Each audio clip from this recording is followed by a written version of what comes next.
속해 있는 그 고신총회에서 발행하는 세례 교재가 있습니다. 그 세례 교재는 총 6과로 구성되어 있는데 그중 네 번째 시간에는 교회에 대해서 배우게 됩니다. 교회의 시작은 어떻게 되었으며 그리고 교회가 하는 일은 무엇인가 이것을 중점적으로 배웁니다. 교재에 기록되어 있는 대로 이 땅의 모든 교회들이 교회가 어떻게 시작되었으며 어떤 일을 해야 하는가 또 무엇인가 이것을 안다면 이 세상은 참으로 아름답게 변했을 것입니다. 우리나라에는 이슬람 국가에 있는 모스크보다 훨씬 더 많은 교회가 있습니다. 밤에 길을 다니다 보면은 네온사인이 얼마나 많은지 여러분 눈을 들어서 한번 보시면은 밤에 빨간색, 요즘은 흰색도 많죠. 파란색 십자가도 요즘 보이던데요. 그래서 다양한 색깔의 십자가들이 굉장히 많이 있음을 보게 됩니다. 어떤 곳에는 한 건물에 교회가 2개 또는 3곳까지 있는 곳도 있습니다. 2층, 3층, 4층이 다 다른 교회입니다. 그 정도로 우리는 교회가 많습니다. 우리 교회가 있는 학화동 동네는 굉장히 작은 동네입니다. 학화동이 여러분 크지 않습니다. 주변에 복용동 여러 가지 동네가 있어서 그렇지 학화동만 놓고 보면 굉장히 작은 동네거든요. 근데 이 작은 동네의 교회가 무려 13개입니다. 결코 적지 않습니다. 그렇다면 이런 질문을 하게 됩니다. 이렇게 교회가 많은데 왜 세상은 달라지지 않는가? 왜 우리가 사는 세상은 아름답지 않는가? 이런 질문에 기독교 변증가 C.S. 루이스는 자신의 소설 스크루테이프의 편지에서 이렇게 답했습니다. 스크루테이프는 고참 악마입니다. 고참 악마가 신참 악마를 교육시키면서 어떻게 인간을 유혹하여서 함정에 빠뜨리게 할 것인가 그 방법에 대해서 알려주는데요. 그 가운데 이런 말을 합니다. 우리의 가장 큰 협력자는 바로 교회라네. 그러나 내 말을 오해하지는 말게. 내가 말하는 교회는 영혼의 뿌리를 내리고 깃발을 휘날리며 군대처럼 달려가는 그런 교회는 아니니까. 무슨 말입니까? 교회다운 교회가 아닌 교회는 어둠의 권세에 도움이 되는 교회라는 겁니다. 교회라고 해서 다 하나님의 영광을 위한 것이 아니라 교회가 교회답지 못한다면 그것은 오히려 어둠의 권세에 협력한다 그 말이죠. 우리나라는 전 세계적으로 교회가 가장 많은 나라입니다. 기독교 국가들보다 교회가 더 많습니다. 그럼에도 우리는 정치적으로 사회적으로 분열과 갈등을 겪고 있으며 집단 이기주의에 빠져 있습니다. 다른 문제가 아닙니다. 교회가 교회답지 못했기 때문입니다. 오늘날 가장 큰 비극은 교회가 더 이상 확장되지 않는 것이 아닙니다. 교회 성장이 둔화되고 성도 수가 줄어들고 있는 것도 아닙니다. 교회가 무엇인지 기독교가 무엇인지 모르는 것 이것이 가장 큰 비극입니다. 다르게 말하자면 교회가 무엇인지를 알고 교회다워지며 교회는 교회 사명을 통해서 세상을 아름답게 할 수 있다는 말이죠. 그런 맥락에서 오늘 본문은 우리에게 참된 교회에 대해서 잘 말씀합니다. 예수님께서 승천하신 후 사도들을 포함한 120명의 제자들이 마가의 다락방에 모여서 예수님께서 약속하신 것, 즉 성령을 함께 기다리며 기도하고 있었습니다. 그 과정에서 가룟 유다의 결혼이 된 그 사도의 빈자리도 채움으로써 이제 완전한 사도 공동체도 이루었습니다. 그리고 며칠이 채 되지 않아 오순절이 되었습니다. 그날도 120명의 성도들은 여전히 마가의 다락방에 모여서 함께 기도하고 있었습니다. 오순절은 한자로 5오자의 열흘 순자입니다. 즉 열흘이 5번 지난 날이라는 거죠. BC 1446년 이스라엘이 이집트의 노예로 있었습니다. 그때 이집트의 모든 처음 태어난 사람과 그리고 짐승은 죽었지만 이스라엘 백성들은 어린 양을 잡아서 그 피를 문설주에 바름으로 그 죽음의 위기를 넘겼습니다. 그때 이집트 왕 바로가 백기토항하여서 이스라엘을 출애굽하게 되어집니다. 이것을 기념하는 절기가 유월절입니다. 우리나라로 치면은 광복절과 같은 날이겠죠. 그리고 유월절 후 50일째 되는 날이 오순절입니다. 구약시대에는 오순절이 시작될 때에 첫 보리를 수확하였기 때문에 이날을 맥추절 또는 초실절이라고 그렇게 불렀습니다. 이날의 농부들은 첫 수확의 그 첫 단을 가져와서 하나님께 감사의 기쁨을 드렸고요. 나머지도 무사히 추수할 수 있도록 기도로 하나님께 드렸습니다.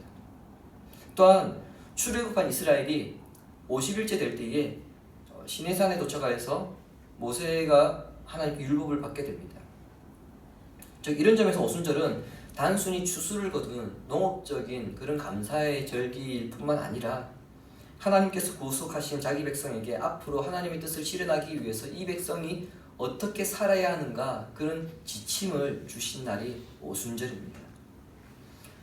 오늘날 표현으로는 예수 그리스도의 보혈로 의롭다함을 받은 성도가 그렇다면 이제 어떻게 살아야 하는가 그런 문제에 직면하게 되는데 바로 그런 날이 오순절이라는 겁니다.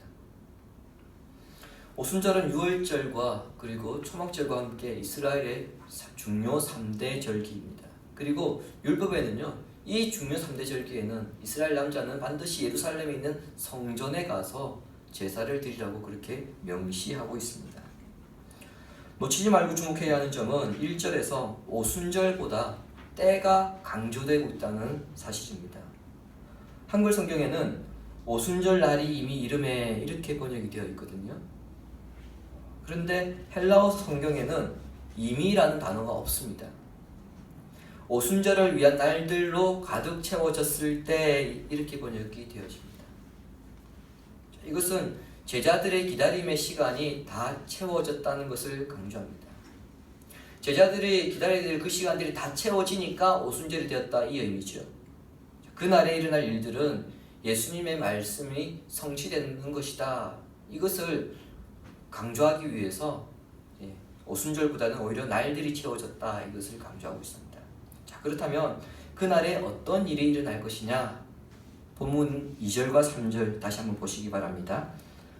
호련히 하늘로부터 급하고 강한 바람 같은 소리가 있어 그들이 앉은 온 집에 가득하며 마치 불의 혀처럼 갈라지는 것들이 그들에게 보여 각 사람 위에 하나씩 임하여 있더니 제자들이 마가의 그 다락방에 모여 있는데요. 이때 초자연적인 두 가지 현상이 일어납니다. 먼저는 바람입니다. 2절에 보시면 굉장히 강한 바람 같은 소리가 가득했다 이렇게 기록되어 있거든요. 바람이 부는 게 아닙니다. 바람 같은 소리를 들은 것입니다. 그런데 그 소리가 점점 강해지더니 120명이 모여있는 그 넓은 홀에 가득 차게 되었습니다. 여기에는 의도적으로 지금 바람이라고 하는 이 이미지가 사용되었습니다. 구약 성경에서 히브리어로 바람은요, 성령이라고 하는 의미를 가지고 있습니다. 근데 그 이미지가 가장 잘 드러나는 곳이 천지창조 기사에 있습니다. 주보의 창세기 1장 2절 보시기 바랍니다.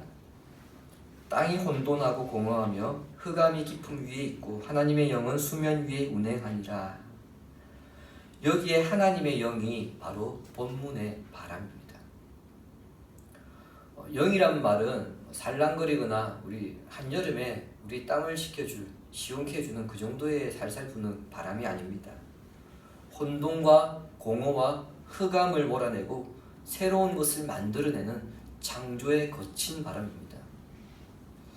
이 바람은 한번 지나가면요, 모든 것을 다 쓸어버리는 토네이도보다 더 강력해서 하나님의 바람이 불고 나면은 있던 것이 없어지거나 아니면 없던 것이 생겨나는 역사가 일어납니다.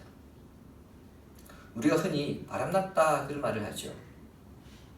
도박이든 사랑이든 낚시든 게임이든 뭐 하나에 꽂혀서 일상의 삶을 다 내팽개치고 거기에 꽂힐 때 우리는 저 인간 바람났다 그렇게 말합니다.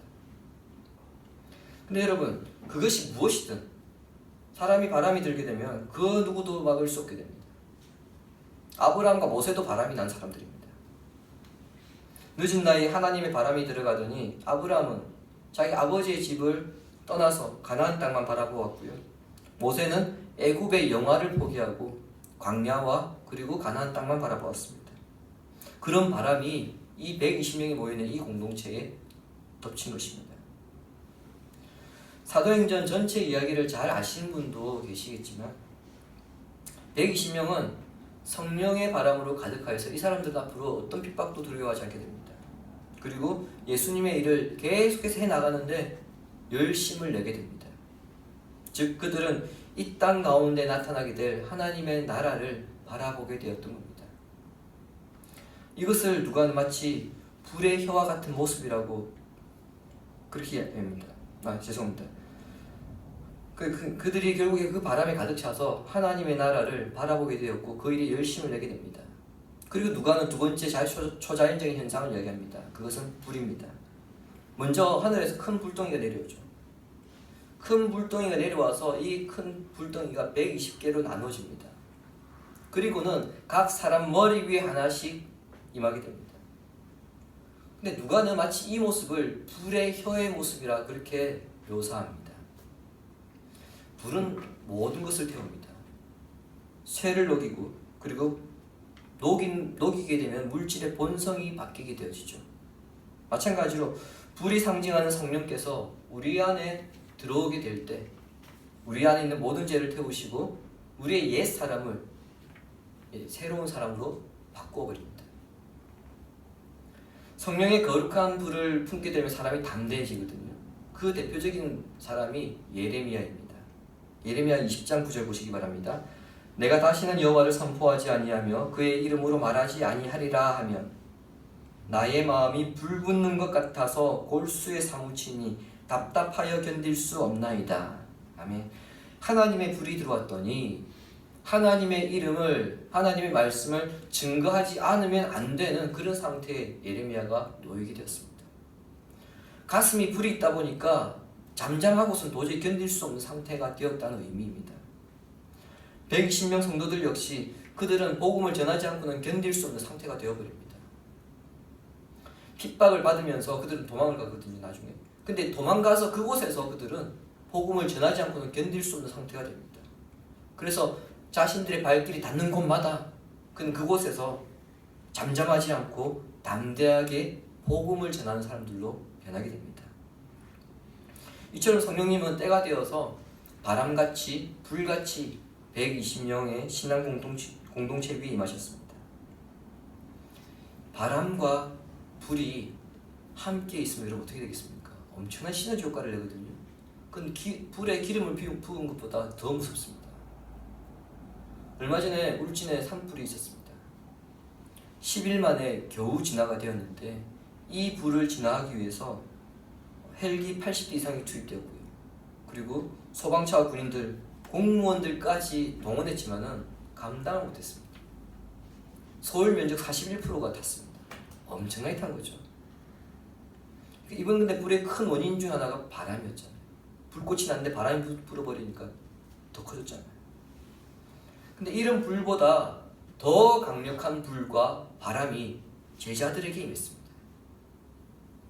마가의 다락방에 모여있는 120명으로부터 시작되었는데 얼마 지나지 않아서 예루살렘을 휩쓸게 되어지고요.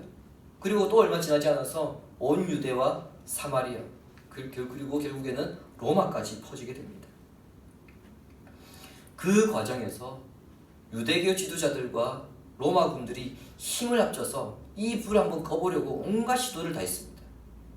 그럼에도 결국 끄지 못하고 그 불은 점점 더 커져서 결국에는 로마가 기독교를 국교로 공인하는 일까지 벌어지게 되어지죠. 그리고 그 불은 아직도 꺼지지 않고 활활 타오르고 있습니다.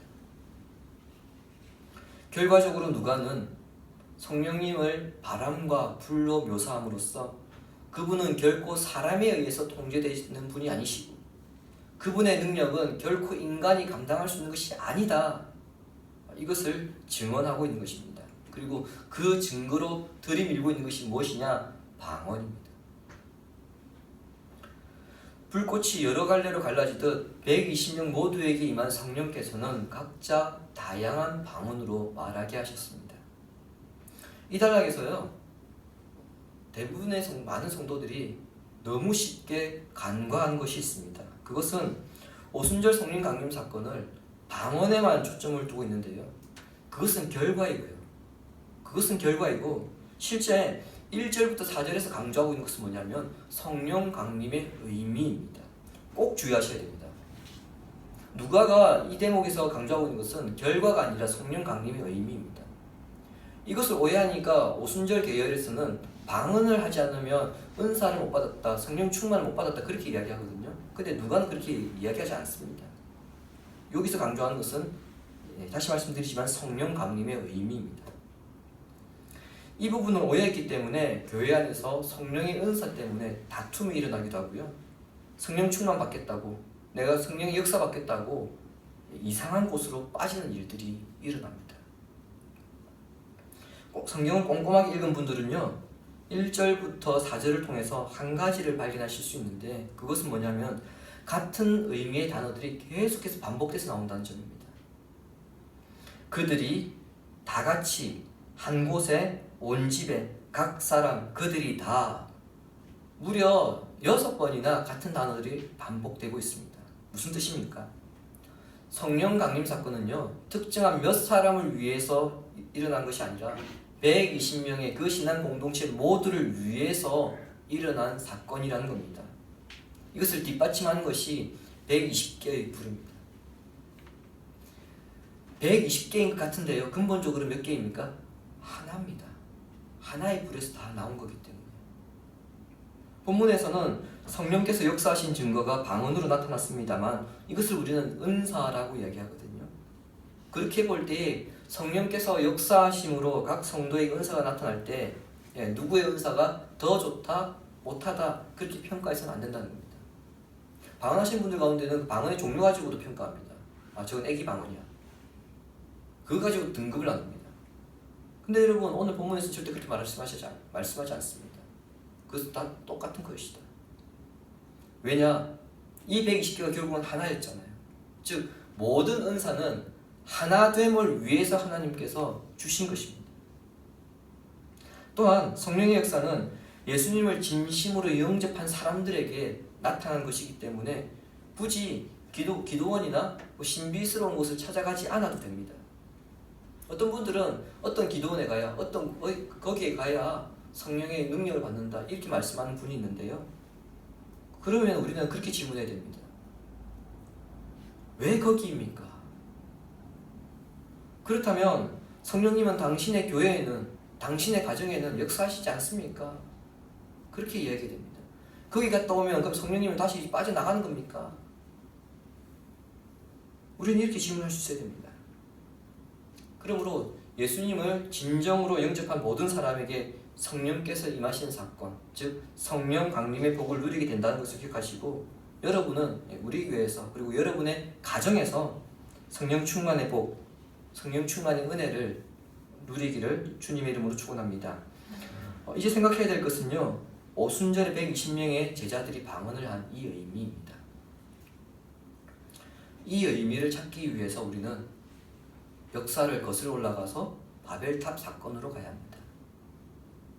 인간이 교만하여서 하나님과 같이 되고자 바벨탑을 쌓았을 때 하나님은 그들의 탑을 무너뜨리시고 그들의 언어를 혼잡게 하여서 그들 스스로가 각 나라로 흩어지게 했습니다. 말이 안 통하니까요. 같이 있을 수 없는 거죠. 하지만 오순절 사건으로 인해서 말이 통하지 않았던 열방이 이제는 말이 통하는 공동체가 되었습니다. 하나님에 의해서 말이 통하지 않게 되었던 사람들이 성령님에 의해서 이제 말이 통하게 되었습니다. 결국 오순절에 승천하신 예수님께서 약속하신 성령님을 우리에게 보내주시면서 그 증거로 각 나라의 방언을 주신 사건은요, 흩어졌던 열방이 이제 그리스도의 통치 아래로 모인다는 것을 공식적으로 선언하는 사건입니다. 오늘 본문은 우리가 너무도 잘 아는 말씀입니다. 아마 여기 모여있는 분들 가운데 신앙생활을 좀 오래 하셨다 그런 분들은요, 오늘 본문 설교 수십 번은 들었을 겁니다. 성령 강림절 때마다 지겹도록 들었고, 사도행전 설교할 때마다 지겹도록 들었고, 하여튼 귀에 못이 박히도록 들었을 텐데요. 저 역시 교육자 생활하면서 정말 많은 설교를 했습니다. 너무 많이 하다 보니까 이 설교하기가 어렵습니다. 다 했던 내용이라서요. 그런데 너무 잘 알다 보니까 우리가 쉽게 놓치는 것이 있습니다. 그것은 120명의 방언의 내용입니다. 이 메시지를 놓치기 때문에 많은 교회에서 본문을 대할 때에 성령 충만의 결과를 방언으로 연결시켜서 교회 안에서 갈등을 일으키거나 또는 성도를 시험 들게 합니다. 120명을 통한 방언의 내용이 무엇입니까? 11절에 보시면은 이렇게 되어 있습니다. 우리의 각 언어로 하나님의 큰 일을 말함을 듣는도다. 하나님의 큰 일이 무엇입니까? 우리의 죄와 허물을 위해 예수 그리스도께서 십자가에서 죽으시고 부활하신 일, 그것이 하나님의 큰 일입니다. 이것은 방언이 개인 형성의 우월함이나 또는 은사들 가운데 가장 이것이 뛰어나다, 그런 우월함을 드러내기 위해 주신 것이 아님을 의미합니다. 주님께서 방언을 주신 목적은 무엇입니까? 땅끝까지 이르러 복음의 증인, 복음의 전령자가 되기 위한 방편으로 방언을 주신 것입니다. 그러므로 방언 문제로 인해서 오히려 교회가 분열되어지고 시끄러워진다면 교회는 그것을 확인을 해야 됩니다. 그 방언이 과연 성령께서 주신 방언이 맞는지 확인해야 됩니다.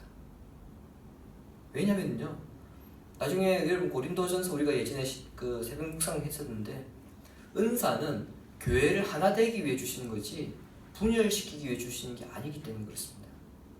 만약에 방언이든 아니면 그것이 예언이든 신유, 치유이든 그것 때문에 교회가 분열된다면 그 은사가 정말 성령께서 주시는 것이 맞는지 먼저 개인이 질문해야 됩니다. 자신에게. 교회가 잘못했다 그렇게 말하면 안 되고요. 개인이 먼저 자기에게 질문해야 됩니다. 물론 그리고 교회도 그 문제를 놓고 기도해야 됩니다. 정말 이것이 하나님께서 우리에게 주신 것이 맞는지 아닌지 분별의 지혜를 달라고 기도해야 됩니다. 그러므로 오순절에 임하신 성령을 통해서 120명이 하나님의 큰 일을 말하는 것은 한 신앙 고백을 하게 하신 사건이고요. 이것이 곧 교회의 시작입니다. 그리고 세상 모든 사람들이 한 신앙 고백을 하도록 복음의 전령자가 되어야 하는 것이 바로 교회의 역할입니다. 그것을 우리는 본문을 통해 확인하게 되는 것입니다. 주님이 사랑하시는 시내가에 있는 성도 여러분, 오순절에 성령께서 역사하시고 그 성령께서 각 사람에게 불을 주셔서 이 사람들이 방언을 하게 된 이 장면, 우리의 내리 속에 굉장히 강하게 남아있을 거라 생각합니다. 그러나 누가는요, 이 단락을 마무리하면서 우리에게 엄청난 충격적인 한 장면을 보여주고 있습니다. 그것은 방언을 듣는 주변 사람들의 반응입니다. 120명의 제자들이 방언을 지켜보았던 사람들은 너무 놀랐습니다. 도대체 이것을 어떻게 우리가 받아들여야 되는가? 그런데 그 가운데 일부는 어떻게 이야기하느냐? 이 인간들이 새술에 취했다, 그렇게 이야기합니다. 여러분, 새술이라고 하니까 신상품, 새로 나온 술 그렇게 생각하시는데, 여기서 말하는 술은 그런 술이 아니고요. 술을 담근 지 얼마 되지 않아서 이제 막 발효가 되기 시작한 술입니다. 그러니까 다르게 쉽게 표현하자면 이런 거죠. 이 인간들이 어디서 싸구려 술을 먹고 와가지고는 혀가 꼬여서 술 주정하고 있네, 그렇게 말한 겁니다. 사람이 술을 마시면 혀가 꼬여가지고 말이 불분명하잖아요. 그거를 지금 이 사람들이 방언을 본 사람들 보면서 이야기한 거예요. 그렇습니다. 성령께서 함께 하시고요, 그 능력으로 성도와 교회가 충만하게 될 때에 세상은 그런 성도와 교회를 보면서 뭐라고 말하냐면, 저 인간들 정신이 나갔다, 그렇게 얘기합니다. 그러면서 조롱하고 비웃습니다.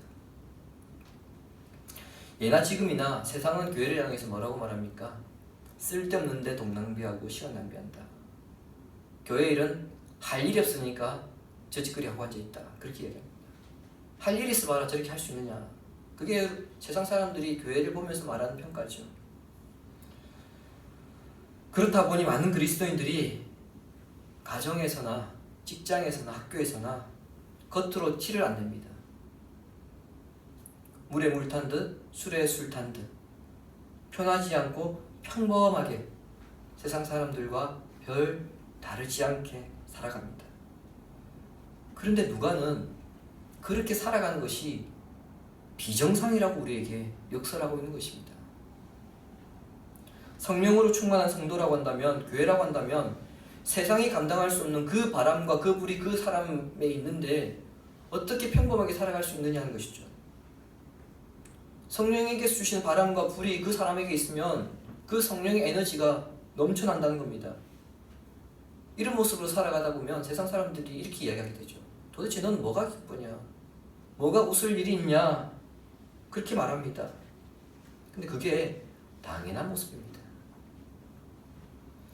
웃을 일이 있어서 웃고 기뻐해야 할 일이 있어서 기뻐하는 것이 아니라 성령께서 우리에게 주시는 그 불과 바람, 그 능력이 있기 때문에 우리가 우리 스스로를 주체할 수 없어서 기쁜 것이죠. 그런 교회, 그런 성도가 되어야 되는데 그렇게 살아가는 삶이 바로 증인의 삶입니다.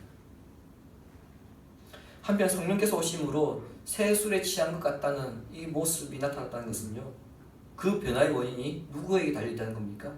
성령님께 달려있다는 겁니다. 이것은 교회의 주인이 누구라는 얘기입니까?